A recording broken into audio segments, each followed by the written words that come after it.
So, members of the press, I'll be ready when you are ready.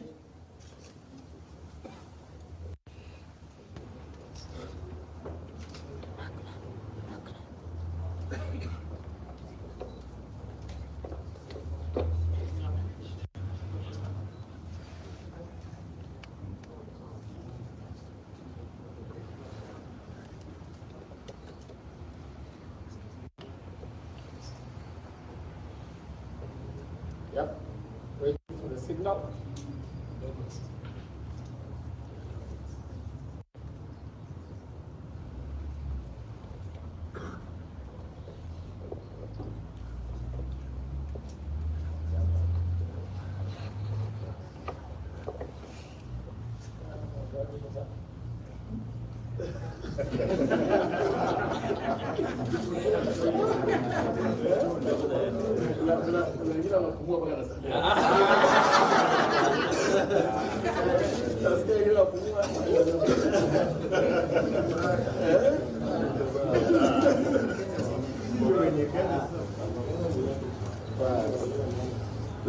Okay,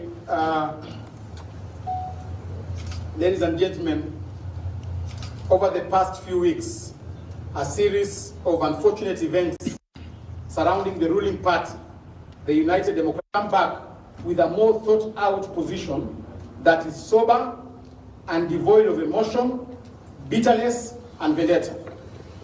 It is for that reason that I called for a media briefing at this time for the purpose of setting the record straight, especially regarding my supposed removal as Secretary General of the UDA and my next course of action following the aforementioned events.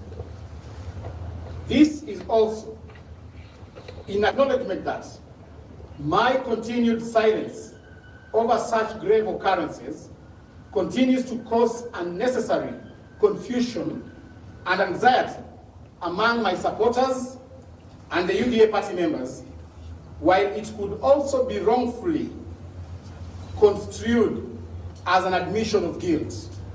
In this regard, ladies and gentlemen, I wish to state as follows.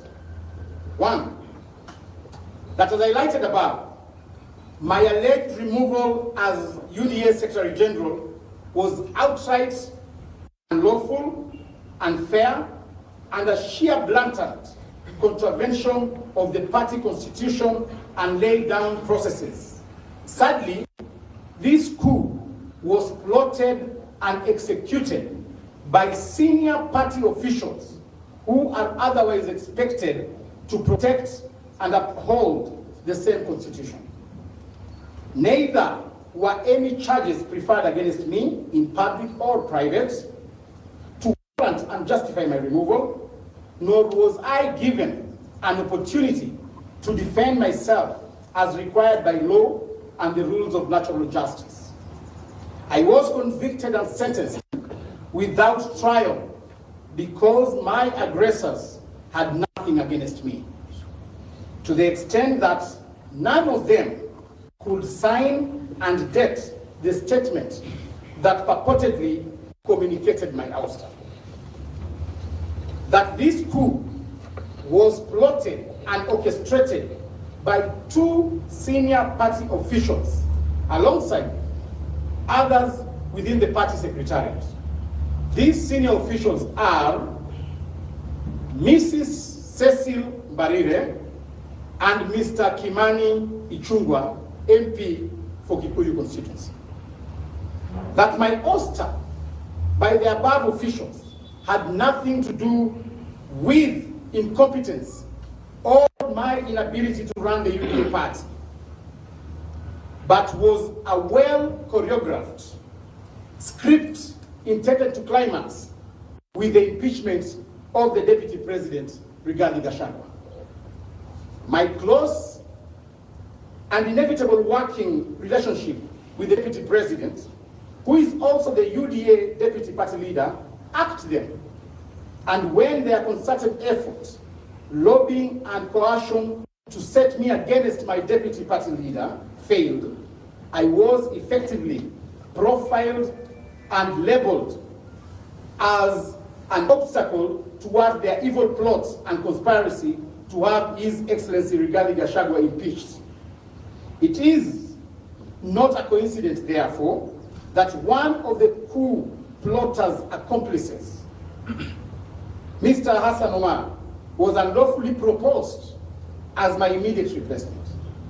Let it be known that the planned impeachment of the Deputy President had nothing to do with President William Ruto, the broad-based government, or any other narrative the coup plotters have advanced. The impeachment had everything to do with egocentric 2027-2032 politics in the Mount Kenya region and was instigated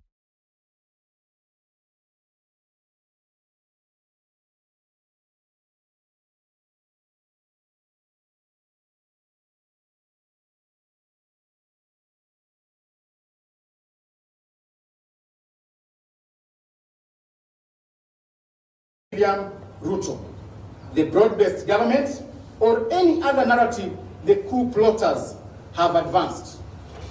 The impeachment had everything to do with egocentric 2027-2032 politics in the Mount Kenya region and was instigated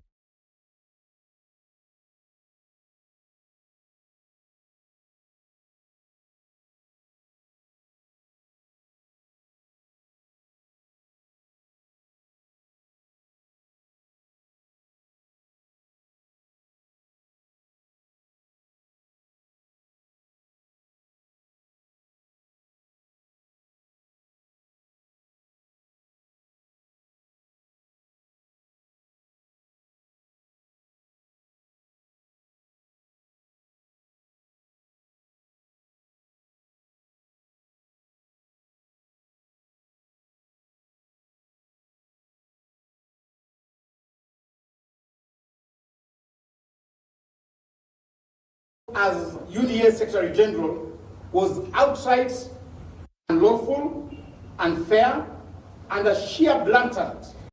Everything to do with egocentric 2027-2032 politics in the Mount Kenya region and was instigated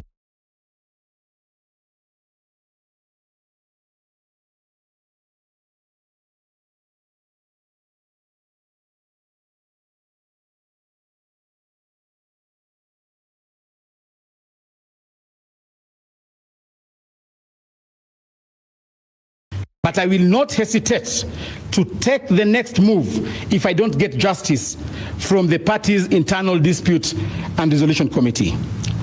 For the purpose of clarity, the matter before the political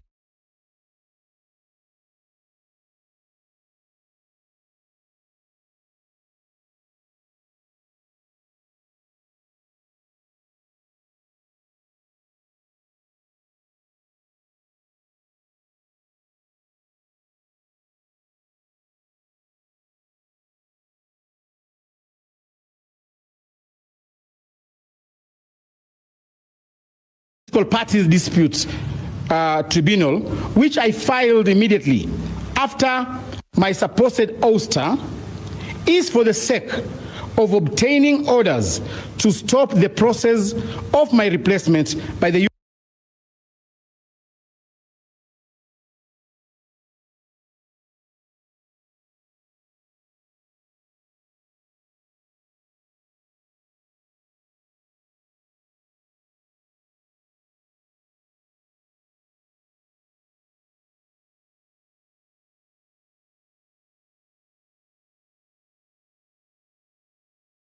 UDA party and the registrar of political parties until my substantive issues are fully heard and determined by the dispute and resolution committee. For the purpose of clarity, the matter before the political parties dispute tribunal, which I filed immediately after my supposed ouster, is for the sake of obtaining orders to stop the process of my replacement by the UDA party and the registrar of political parties until my substantive issues are fully heard and determined by the internal party organ responsible for disputes, that is IDRC. While I am pursuing this process, and to ensure non-interference with the proceedings, I am demanding, therefore, that Mrs. Cecil Mbarire and Mr. Kimani Ichung'wah step aside as UDA party officials because their actions and intentions clearly portray them as having ill motive against the UDA party they purportedly serve and might interfere with this matter. I make the assurance that by the time I am done presenting all the remaining 17 issues before the IDRC, Mrs. Cecil Mbarire and Mr. Ichung'wah and their accomplices, who shall be known soon, will have no moral or political standing to hold any position, whether at the party or in public service. I have also written to the registrar of political parties, who already instigated the process of my replacement, and asked her to hold the replacement process pending the hearing and determination of my petition. This matter also attracted the attention of the UDA members who are here with me today, who I am informed also have written to the same registrar contesting my replacement. Thus, there are grounds for the registrar to stop the same under the Political Parties Act until this matter is dispensed within. The registrar of political parties also directed the UDA party to hold elections within 180 days, and for the avoidance of doubt. Therefore, I am announcing today that I will be seeking to retain the position of the Secretary General of UDA party when party elections are held, to get a direct mandate from party members so that a few early risers with ill motive will never again contemplate meeting secretly at 5 a.m. under heavy security to demean a ruling party by illegally removing a serving and deserving Secretary General. I will also be rallying party members to amend the party constitution and ensure no leader in elective position is allowed to serve as a party official, except the party leader and his deputy. This will cushion the party from being misused as a tool to settle selfish, personal, and regional political scores, as is happening currently. While at this, I wish to offer my voluntary advice to my good friend, the truthful man, the deputy president and the deputy party leader of UDA, His Excellency Rigathi Gachagua, that he should not be deceived into letting down his guard regarding the issue of his impeachment. I am putting it to him that the coup plotters are not yet done. Free advice. If he wants to go and sleep, let him go and sleep. But the coup plotters are just on sleep mode. They are yet to be activated. As I conclude, may I state that my interest in all this is purely the pursuit of justice, and to clear my name from possible speculations regarding my illegal removal.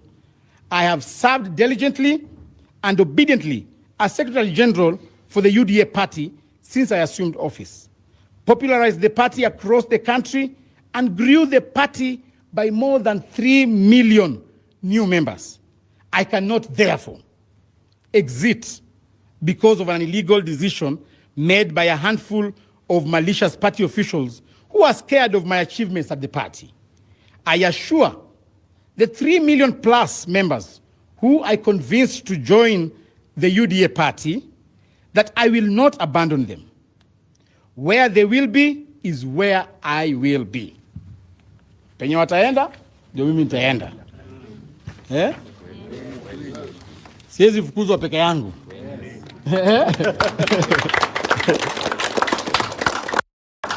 Finally, let there be no doubt that until the issue, or rather the issues I have elucidated above, are adjudicated upon and settled fairly, amicably, and conclusively by the relevant organs, I remain the lawful Secretary General of the UDA party.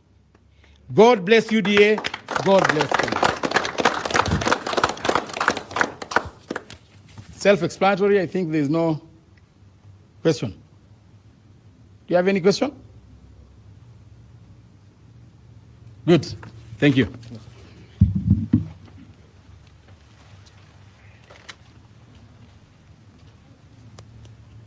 Even me, I am there for instance.